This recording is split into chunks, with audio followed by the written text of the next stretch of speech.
Ito naman 2018 na Suzuki Vitara, gasolina din. So tingnan nga natin kung talagang ni gagalaw man lang yun ng naaangat siya, nabubulwak. Kasi ito, ever since nabili to, ngayon ko palang binuksan talaga yung takip ng radiator nito para lang talaga ipakita kung talagang bubulwak ang normal na working ng makina. Kung talagang yani, pagka naka-open ang takip ng radiator, mag-i-spray ng tubig na parang fountain. Tingnan natin ha. Yun nga ba talaga ang normal o abnormal yung nagsabi mo?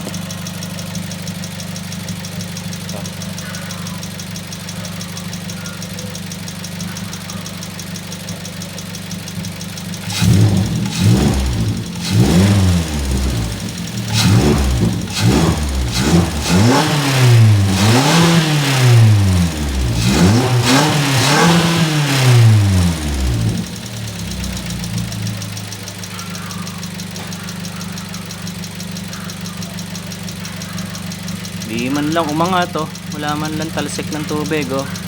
So hindi to normal. Ang mas normal yung talagang nag-i-spray ng tubig. Grabe pala oh. Oh. Dumi pa niya no. Kasi ngayon lang talaga nabuksan to para lang malaman ko kung talagang normal yun. Kasi dun sa dalawang sasakyan ko mukhang hindi normal yung hindi tumatalsik ang tubig eh. So ito hindi rin pala normal to. Tayo dyan. Ayoko na.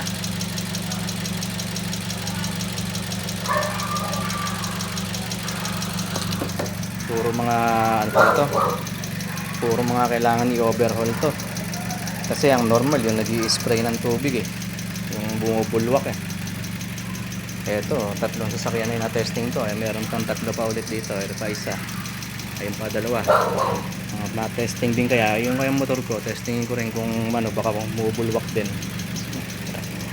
Galing, abnormal. Ito tayo ngayon sa ating Toyota Corolla 1997 na 4AF ang makina, gasolina rin.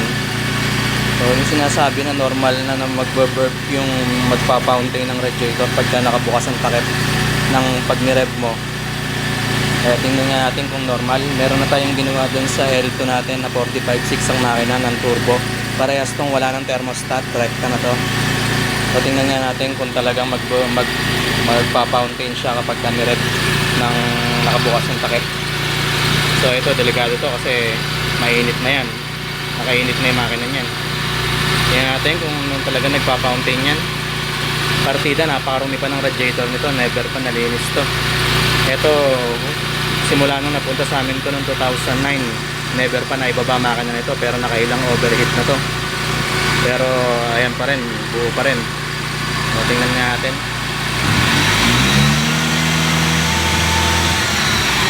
O, ba't nawala yung tubig? Inigop yung tubig, ba't napunta lahat sa loob?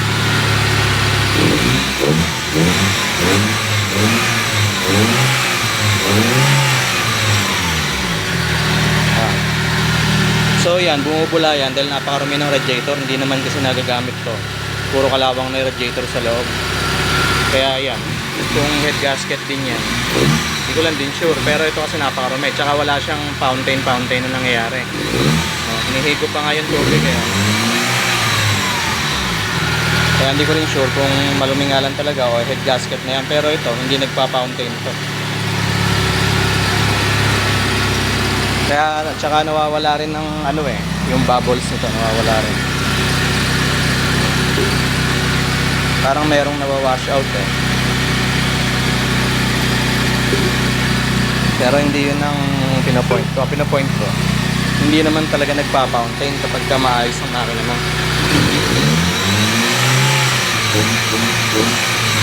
Diba? Hindi siya lumiligwak. Kaya yung sinasabi na normal yon, baka hindi normal, baka abnormal. Sabi nung sa normal daw na magsisirculate ng parang nagpa-fountain ng tubig yung radiator. Normal daw yun na ahon dito. Ito kakastart lang ito, nakailang overheat na itong sasakyan na to. Never pa na overhaul to. Pero nakailang overheat na to. Papakita ko kung ano talaga yung tsura. Ito ay L200 na 45.6 non-turbo.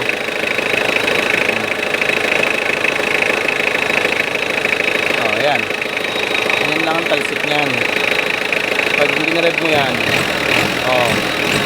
talsik yan kasi mabibrate na yung makina dahil old model na, kaya gumaganyan. Pero kahit paano ang rev mo gawin mo dyan,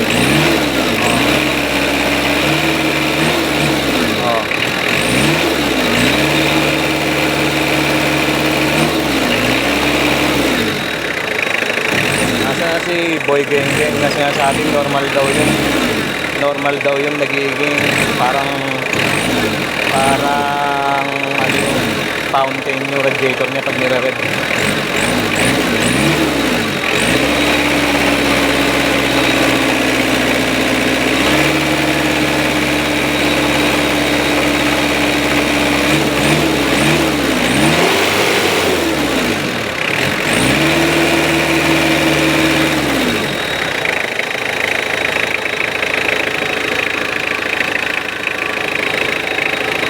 Kanina sa video, binibiglain mo lang ng rev, maahon na yan talagang tatalsik yan, nagbabibrate yan.